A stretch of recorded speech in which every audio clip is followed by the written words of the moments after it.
few moments later. Hey everybody, welcome back to my channel. This is Allie here on Crooked Nature, and I'm just doing some basic plant house care and maintenance today. Gave all 6 of the guys on the table here a good bath and shower. They got a good shower. So a couple of them have mealybugs. A couple of these guys are new, and a couple of these guys I think might have pests.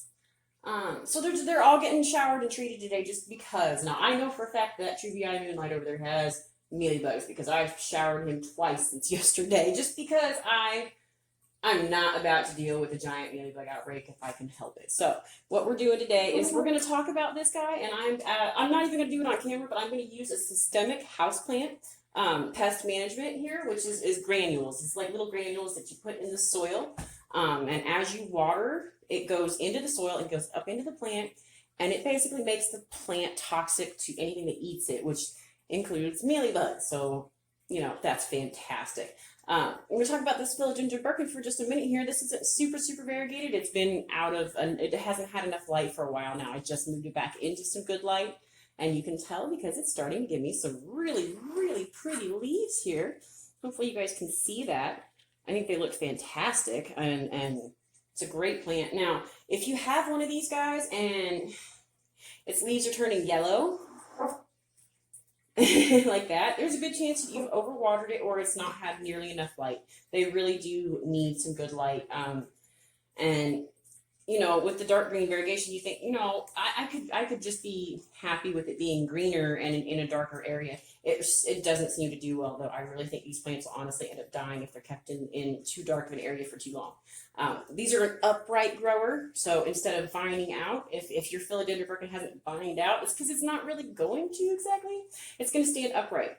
These guys can get up to 3 feet tall, and I think that's actually really cool. But they grow so slow. This is going to be one of your slower growing houseplants. Like the larger Syndapsis varieties, the Exotica, the Silver Splash, the big ones. They are slower growing.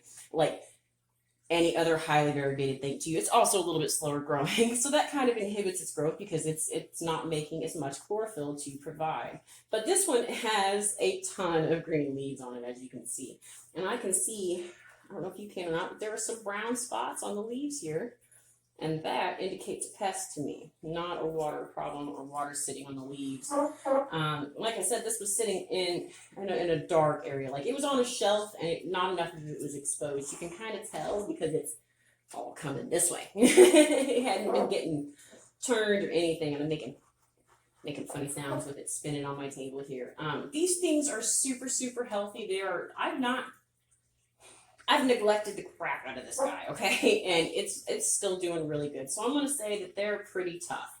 I'm going to give them a big thumbs up on, toughness and being a plant that I'm not necessarily going to kill right off the bat. So I'll kill a plant. Lots of people will kill a plant. And you're like, oh, you have 100 houseplants. You must be fantastic. Oh, I've killed plenty. I've had plenty of plants that I've gotten there, and they died. I left it on the back of a area where there's other plants, and it didn't get seen, and it was too small and didn't get watered. It got overshadowed by another plant and it died. Whatever. I didn't care for it just right, and it was finicky and it died.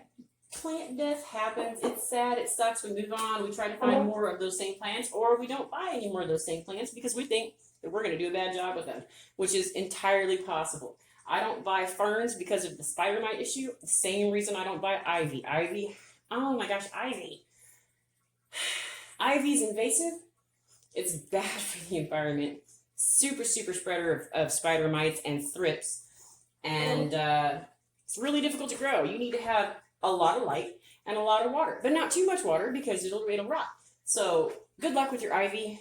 Planting it outside actually is the best way to do it, but I don't recommend planting it outside because it's so invasive. I wish they would stop selling it. It's pretty. It's invasive, and it crowds out other natural stuff that we have here in the States and other parts of the country or the world as well, because we're not the only place that has issues with invasive species. In fact, that's one of the worldwide things: invasive plant species, invasive animal species. We've got the killer bees and all kinds of other stuff. The Africanized bees, and now the murder hornets. And Anyway, I'm not a big fan of planting unknown houseplant species outside just because you don't know if it's going to take, or if it's going to stay, or if it's going to spread, if it's going to cause problems, if it's going to, oh my gosh, what if it draws Japanese beetles and they eat everything you have outside? Ugh, there's so much to that. Back to the Philodendron Birkin here though. This guy is really pretty, and I want to say that I have it right here, that it's a hybrid, and it's a new hybrid. It is believed to be a sport of red Congo. I don't think that's right. Here it is. Here it is. It's a result of a hybrid between Philodendron Congo and the Philodendron Imperial Green. All right, and it does really well in indoor environments, which is fantastic because we can't grow everything outside that we want. I have deer here and lots of little pests, little rabbits and squirrels and all kinds of other stuff, but I've also got an abundant amount of grasshoppers that just eat everything they can get their little teeth into. So I don't plant things outside, but I will take planters outside for the summer, and that's fantastic. And if I plant something outside, it needs to be edible or something that gives me shade. That's what I want. I want something that's easy to care for too, just as much as I want my plants indoors to be easy to care for. I've got a misshapen leaf here. I want to pay attention to that. That might be a disease. Hopefully it's just a pest though, and I'm going to get rid of that with these granules right here.